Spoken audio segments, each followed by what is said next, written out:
আচ্ছা, তো আমরা নতুন এটা ডেটাবেস ক্রিয়েট করছি। তো ক্রিয়েটের পরে আমার কাছে কি চাচ্ছে, টেবিল চাচ্ছে। হ্যাঁ, তো একটু খেয়াল করে দেখেন যে আমরা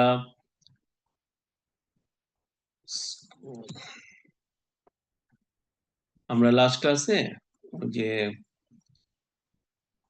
আপনাদের যে দেওয়া হয়েছিল, স্লাইড দেওয়া হয়েছিল এসকিউএল স্টেটমেন্ট। তো ওইখানে কোডগুলা ছিল, তাই না?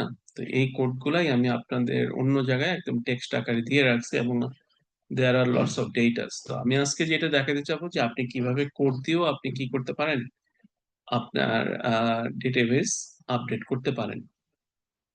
তো আমরা একটু নামিয়ে নিই। এইটা আছে হচ্ছে আপনার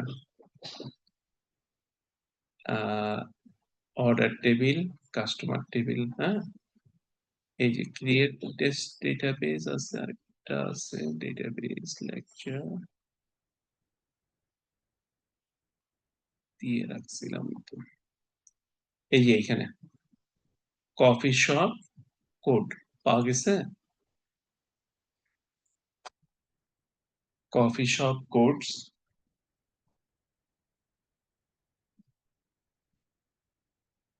ডাউনলোড করেন একটু। কফি শপ কোডস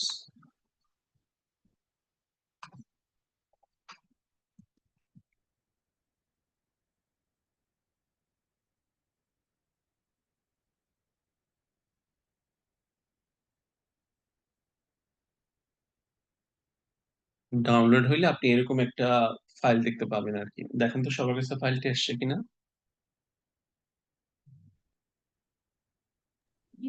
জি স্যার, আসছে। জি স্যার। আচ্ছা, তাহলে এখানে একদম সিকোয়েন্সিয়ালি দেয়া আছে। তাহলে প্রথমে আমরা এই কোডটা শিখেছিলাম, এটা জাস্ট কপি করি। আমি শর্টকাট টাইমের জন্য আমরা একটু করছি আর কি। আচ্ছা, আমরা ছিলাম এখানে। সো এসকিউএল এ যাই, যে কোডটা জাস্ট পেস্ট করে দেই, দিয়ে কন্ট্রোল এন্টার।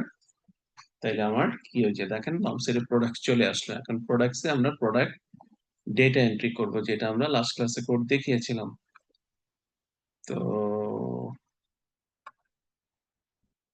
এখানে খুলছে নাকি, কোথায় খুললো?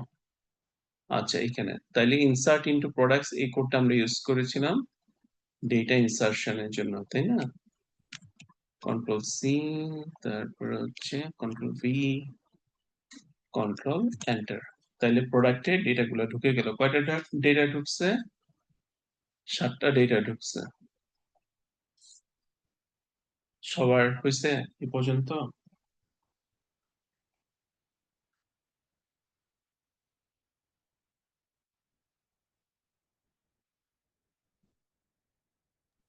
Yes, sir. ওকে, এরপরে হচ্ছে আমরা কাস্টমার টেবিলটা তৈরি করব।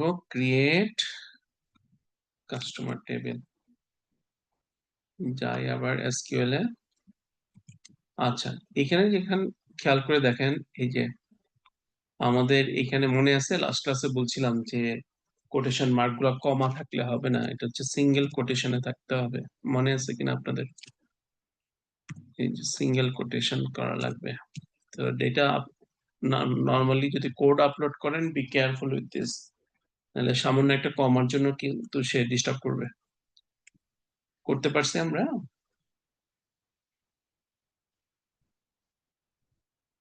জি স্যার। জি স্যার। কন্ট্রোল এন্টার দেন, এটা নিয়ে নিচ্ছে। এখন আমরা কাস্টমারের ডেটাটা এন্ট্রি করি, কি পরিমাণ কাস্টমার আছে আমাদের।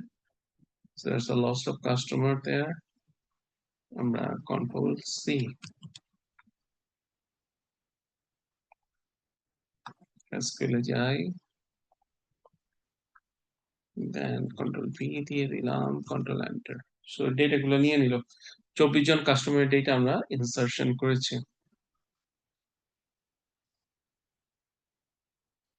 সবার হয়েছে এই পর্যন্ত?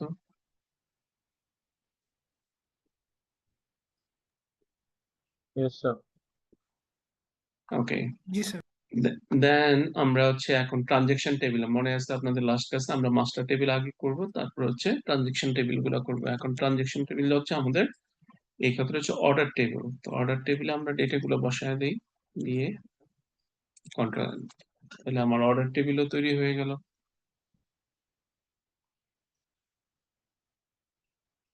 ক্লিয়ার?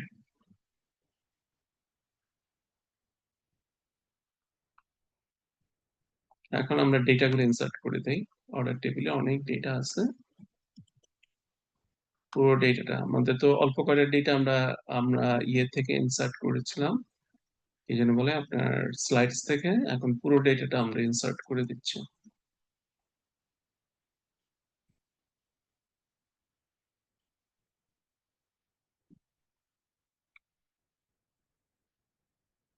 কন্ট্রোল এন্টার দেন, ডেটা চলে আসলো। এখানে মোট 102টা এন্ট্রি দেয়া আছে।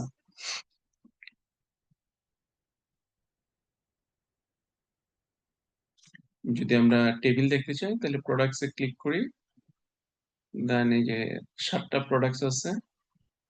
অর্ডার টেবিলে 102টা এন্ট্রি আছে, খেয়াল করে দেখেন এইখানের এন্ট্রি গুলো আমরা দেখতেছি। হ্যাঁ, এখান থেকে আমরা যদি কখনো আনসার চাই, যদি আমরা এখনো ম্যানিপুলেশনে যাইনি, বাট আপনি এখান থেকে মোটামুটি অ্যান্সার গুলো পেয়ে যান।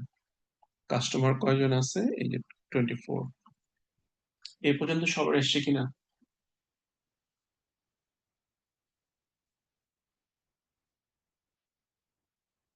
জি স্যার, এই পর্যন্ত রান হচ্ছে।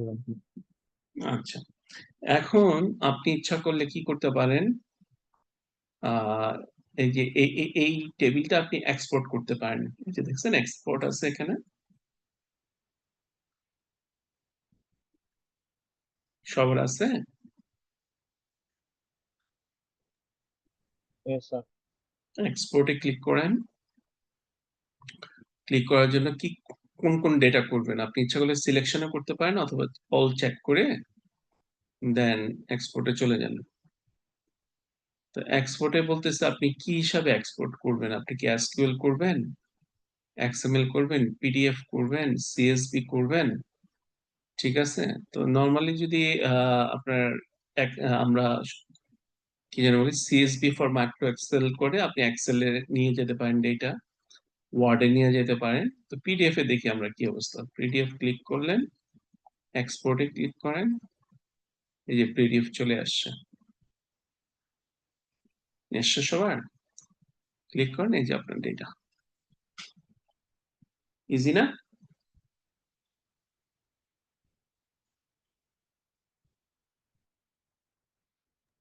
Yes sir. এইভাবে আপনি এক্সেলেও পারবেন, মানে যতগুলো ফরম্যাট দেয়া আছে। এছাড়াও আরো কিছু ধরেন ইয়ে আছে, কি যেন বলে আপনার ডেটাবেসে গেলে এখানে আরো কিছু টুলস আছে, দেখেন মোরে গেলে ডিজাইনার। ডিজাইনার তো আমরা লাস্ট ক্লাসে দেখছিলাম যে তাদের মধ্যে কি আছে, রিলেশনশিপ আছে। হ্যাঁ, ফরেন নতুন রিলেশনশিপ আছে।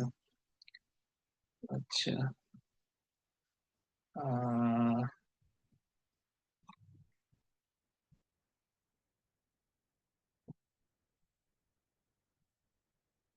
রিলেশনশিপ, হ্যাঁ পয়েন্ট কি করা আছে। আচ্ছা, তাইলে এই হচ্ছে মোটামুটি আমাদের ডেটাবেজের কাজ। আপনি ইনসার্ট, আবার ডেটা ইনসার্টও করতে পারেন। হ্যাঁ, ইনসার্শন যদি আপনি দেখতে চান তাহলে আমাদের যে কোনো ডেটাবেজ ধরেন অন্য কোনো মেশিনে আছে, আপনি এই মেশিনে ডেটাবেজ নিয়ে আসবেন পুরোটা। ঠিক আছে, কি নিয়ে আসবেন?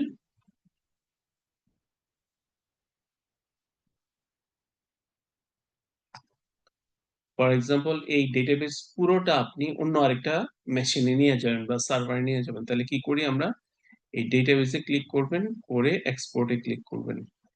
ঠিক আছে, কোন ফরম্যাটে করতে চাই আমরা, এসকিউএল ফরম্যাটে করতে চাই। তাহলে এক্সপোর্টে ক্লিক করলে এই যে দেখেন এসকিউএল ফরম্যাটে গেল। ঠিক আছে, তাহলে ধরেন এইটা আমরা একটা রিনেম করে দেই, তাহলে আমরা শিখতে পারবো। তাহলে এই ফাইলটাই যদি আমরা এখন অন্য একটা মেশিনে পিএইচপি মাইডবেনে বা অন্য যে কোনো এসকিউএল ফরম্যাটে আমরা আপডেট করে দেই, তাহলে ওই পুরো ডেটাবেসটা ক্রিয়েট হয়ে যায়। তাহলে আমরা দেখেন টেস্ট আপলোড নাম দিয়ে একটা টেস্ট আপলোড এসকিউএল নাম দিয়ে রাখলাম। এখন যে কোনো এসকিউএল আমরা যদি নতুন একটা ডেটাবেস আনতে চাই, আমাদের একটা ডেটাবেসের নাম দিতে হয়, আগে একটা ডেটাবেস ক্রিয়েট করে নিতে হয়। আমরা দিলাম টেস্ট আপলোড দিয়ে নাম দিলাম, দেওয়ার পরে আমি কি করব, এখন ইম্পোর্ট করব। কোথায় করতেছি, এই যে ডেটাবেস টেস্ট আপলোডে, এটা ইম্পর্টেন্ট। হ্যাঁ, ফাইল চুজ করেন, চুজ করে এই যে টেস্ট আপলোড, এই এসকিউএল ফাইলটা আমরা আপলোড করে দিচ্ছি। দেওয়ার সাথে সাথে দেখেন ফরম্যাট টরম্যাট সব চলে আসছে। ইম্পোর্টে ক্লিক করে দেন, এই যে দেখেন ঠিক সেম ফাইলটা। সো আপনি যদি, সবচেয়ে ভালো হচ্ছে আপনি পিএইচপি ম্যানেজমেন্টে কি করতে পারেন, এসকিউএল এ আপলোড ডাউনলোড করবেন, তাহলে পুরো ডেটাবেসটা আপনি পেয়ে যাচ্ছেন। বাট সামটাইমস হয় কি, যে সাধারণত আমরা মাইগ্রেশন ছাড়া, অর্থাৎ সার্ভার মাইগ্রেশন ছাড়া এগুলো করতে চাই না, বিকজ ওখানে লক্ষ লক্ষ বা কোটি কোটি ডেটা থাকে। সো ওই ডেটার যে সাইজ হয়, অনেক সময় ডেটা মিসিং হয়ে যেতে পারে আপলোড ডাউনলোডের ক্ষেত্রে। তো যেটা হয় যে স্ট্রাকচারালি আমরা কি করতে পারি, এখানে আপলোড ডাউনলোড করতে পারি, অথবা পরে আমরা ডেটা টেবিল ওয়াইজ ডেটাও আপলোড করে দিতে পারি। বুঝে গেছে? তাইলে সোফার আমরা এখানে তিনটা জিনিস দেখলাম। একটা হচ্ছে কিভাবে কোয়েরি লিখে লিখে আমরা ডেটাবেস ক্রিয়েট করতে পারি এবং ডেটা আপ করতে পারি। সেকেন্ড হচ্ছে